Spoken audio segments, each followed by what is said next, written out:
Corn was a very important crop to the Iroquois people. As a nutritional staple, corn was a member of the three sisters. The other two sisters were beans and squash. As long as you had the three sisters, you and your family were not going to starve when you had to endure long, harsh winters or when game was not as plentiful.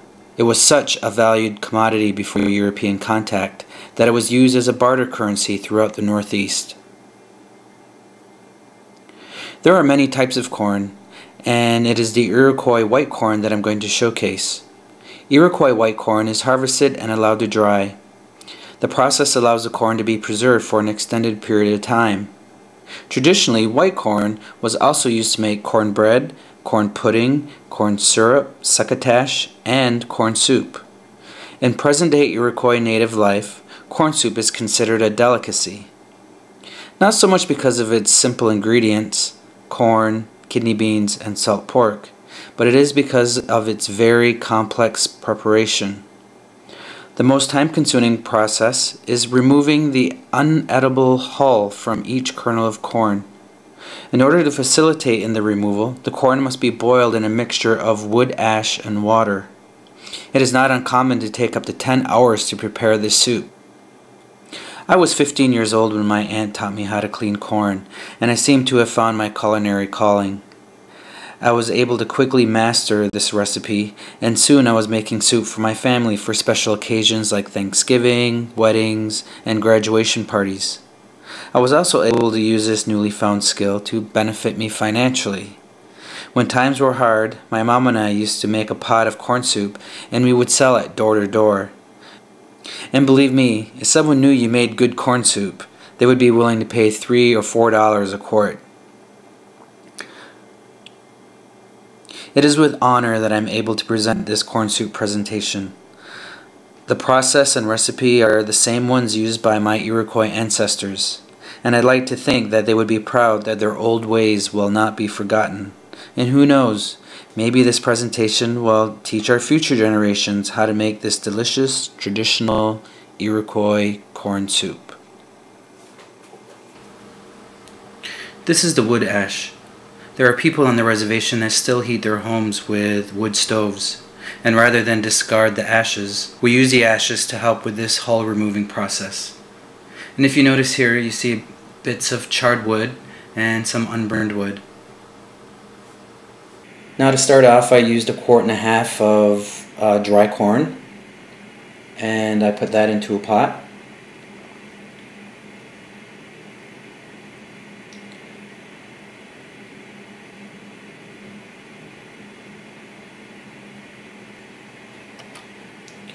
Next thing I'll do is use equal parts of ashes. So I'm going to use 1.5 quarts of ashes. And because there's some still wood residue left, unburned wood, required to sift it. It's a lot like sifting flour. You just shake it and whatever's left over you throw out.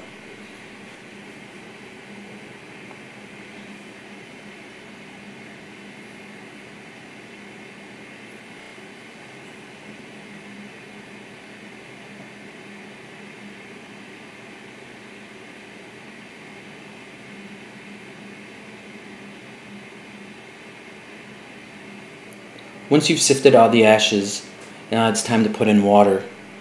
It's very important when you put in the water because it has to be the right consistency when it boils. Actually, there's a trick to cleaning the corn. You actually need to make sure that the consistency of the water is just right. A little too watery and it's not going to clean the corn. A little too much, you'll end up burning the corn, which seems sort of strange because how can you burn ashes? But believe me, you can do it. So now the pot's on the stove and put the flame on high heat. It's always important to make sure that you stir it occasionally. And as the water gets closer to boiling point, you'll notice that the corn will start turning an orange color. Finally, after a little bit of time, we'll get our mixture to a full boil.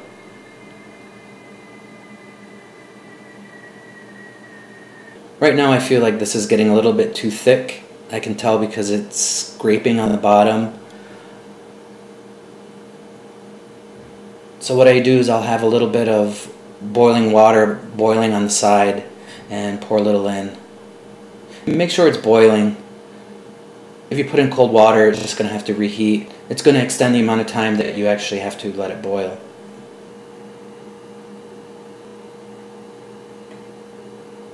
It's getting pretty close to the 30 minutes, and the consistency of this is really thick. I'm not going to add any more water to it.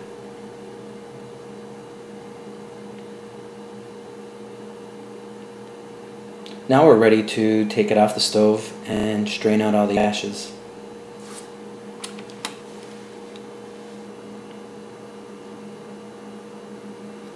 And because this is such a thick mixture, I'm going to have to strain out a little bit at a time. Now you turn on the cold water and you allow all the ashes to sift through the colander. So once the ashes are strained out, you'll notice that the corn has actually changed in appearance. The hull has actually turned black. And that's the part that needs to be removed from the corn. It's not digestible. It'd probably make good roughage, but you don't want to eat it. Once you sifted all of the ash out of the corn and the water runs clear, we need to put it back on the stove and have it boil again for 10 minutes. What this does is that it makes the corn expand and actually sort of breaks itself away from the hull, which makes the process of removing the hull a lot more easier. Remove from the stove and put in the colander. And now it's time for what we call the actual cleaning. This is the most time-consuming process. So what you do is you fill a bowl with water with the corn, and then you just rub the corn together. The corn hasn't cooked enough to fall apart. And what the object is to get the hulls, as you see them floating in the water, to get them to come off the corn. As you notice, the hull is coming off from the corn quite easily, and we can attribute that to the nice hard boil that we had with the ash, corn, and water mixture process. And so this process continues in each batch that you put aside. For each batch that you do, you have to do the same process.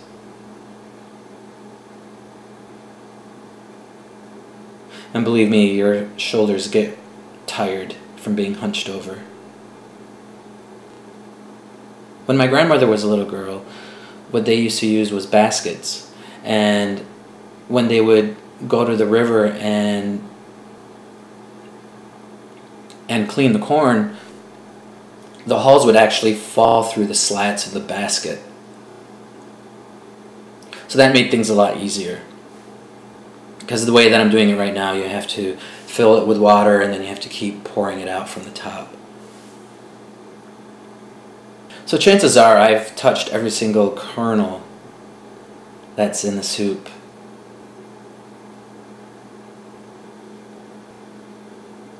And here's mid-process. You'll see a lot of them don't have the hulls on it and some of them do. So what you really need to do is pick up the ones that you see that have a hull on it yet and kind of flick it off with your fingernail. And some of them are stubborn.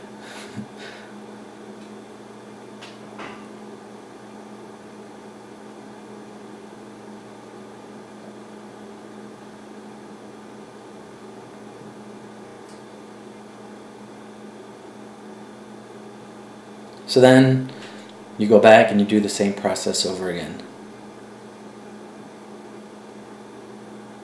with each batch. And like I said, it can take a long time. What I prepared here is 1.5 quart. If you have Thanksgiving or Christmas dinner or some other special occasion and you do 2 quarts, believe me, it takes a long time.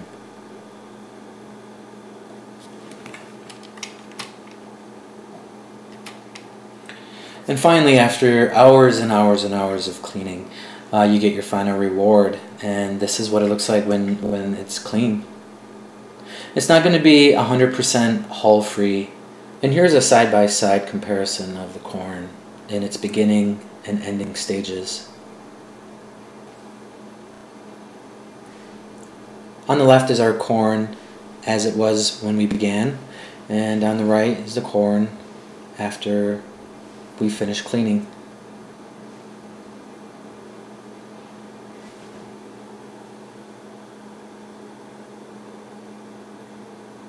Another ingredient in corn soup is salt pork. And the first thing we'll do is remove the rind. And then the next step we need to do is slice up the salt pork into small cubes.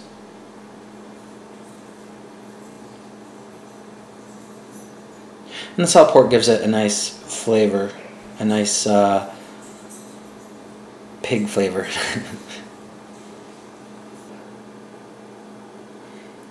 And our third ingredient in corn soup is kidney beans.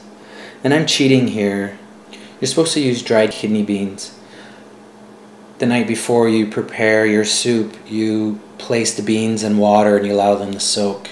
You place those beans in with your soup, and you have to coordinate them so your kidney beans are finished cooking at the same time your soup is. But due to time constraints, I used canned kidney beans. So now we're ready to make the soup, and we'll put in our corn first.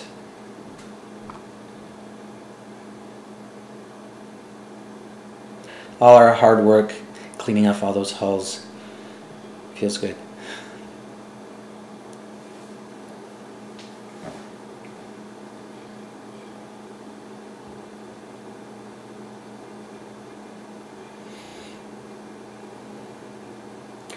And next we put in the salt pork.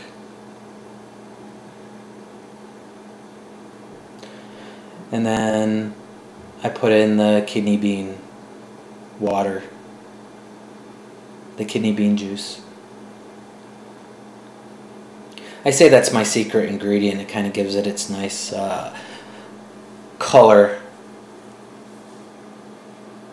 but I don't know if that's scientific.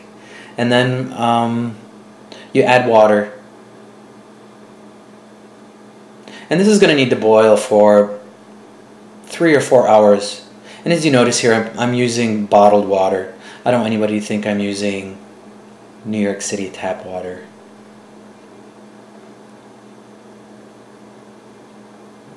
And since this is going to boil for 3 or 4 hours, it's okay to put you don't have to worry about the corn and water consistency. You want to be able to put it on high flame and just let it boil.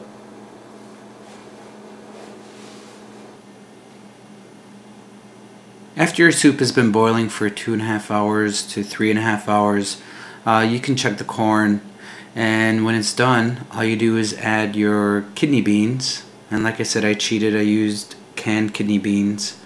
Put them in the pot, and in 5 minutes, you're ready to serve your delicious traditional corn soup.